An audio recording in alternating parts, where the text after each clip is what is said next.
Good morning and welcome back to GP Video Podcast by Nadia.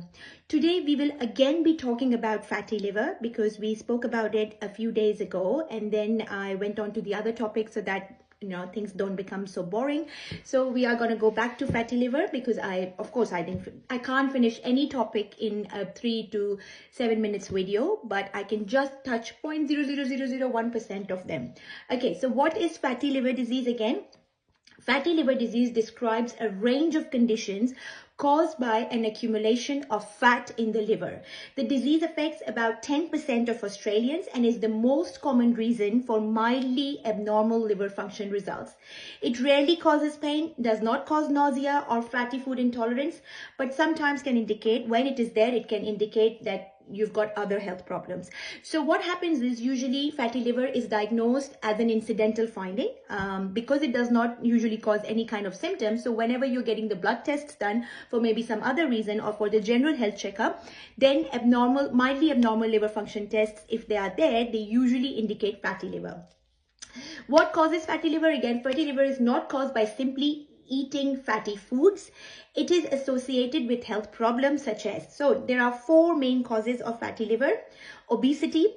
About 20% of people considered obese have fatty liver disease. So 20% of obese people do have fatty liver disease. Number 2 is high cholesterol, high blood cholesterol and triglycerides. Number 3 is type 2 diabetes mellitus, and in some cases serum insulin resistance, like the people who are insulin resistant but are not type 2 diabetic yet, they can also have a fatty liver disease because these people are usually obese anyways. And then heavy alcohol use. So 4 main causes are obesity, high cholesterol, type 2 diabetes mellitus and heavy alcohol use. There are some other causes like hypothyroidism, certain medications, polycystic ovarian syndrome and complications late in pregnancy. There are talks that there are some genetic or familial factors involved as well, but not sure. Okay, now what is NAFLD? So that is non-alcoholic fatty liver disease. So basically fatty liver disease can be divided into 2 main categories. One is alcoholic fatty liver disease and one is non-alcoholic fatty liver disease, or NAFLD.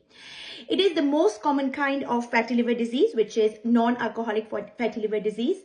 It can result in liver damage, especially if fat accumulation in the liver progresses with inflammation. And when it progresses with inflammation, it is called NASH. NASH is non-alcoholic steatohepatitis, which is inflammation of the liver. NASH is a chronic disease in which accumulated fat in liver cells cause liver inflammation. The condition very slowly gets worse and is more likely to be a problem if you also have another liver disease such as hepatitis C or B, or if you drink too much alcohol. So again, it is non-alcoholic steatohepatitis, but if you, once you get it and then you are drinking alcohol as well, then it will just complicate the issue. In some individuals, NASH may gradually progress to scarring of the liver and to more serious chronic liver disease such as cirrhosis.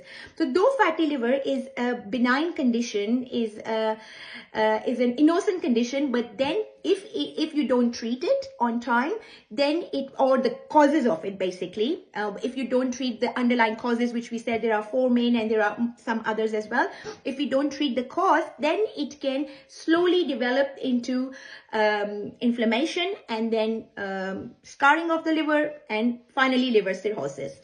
NASH typically occurs in people who are overweight and diabetic with high blood cholesterol and triglyceride levels. So when I said that these are the 4 main causes, which is obesity, type 2 diabetes, high cholesterol and alcohol use, basically you can have any one of them, any 2, 3 or all 4 of them. And the more you have the causes, the more worse fatty liver is and the more quickly you have to act on it, because usually people who are obese can have insulin resistance and type 2 diabetes, and usually they have high cholesterol as well, and if they are alcoholics as well, then it's going to be like an icing on the cake. You should therefore minimize or control as many as possible of these risk factors. How is fatty liver diagnosed? Because fatty liver does not usually cause pain, nausea or fatty food intolerance, many people do not realize it until they have a routine blood test which suggests a liver problem.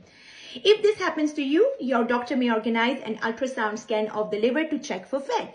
Because usually when my patients have mildly abnormal liver function tests, either I repeat the bloods after 3 months, or if they are concerned or I'm concerned, then I'll just get an ultrasound scan to see whether it is fatty liver, and especially if they have the risk factors, just to make sure it is fatty liver, and then we'll work upon those risk factors.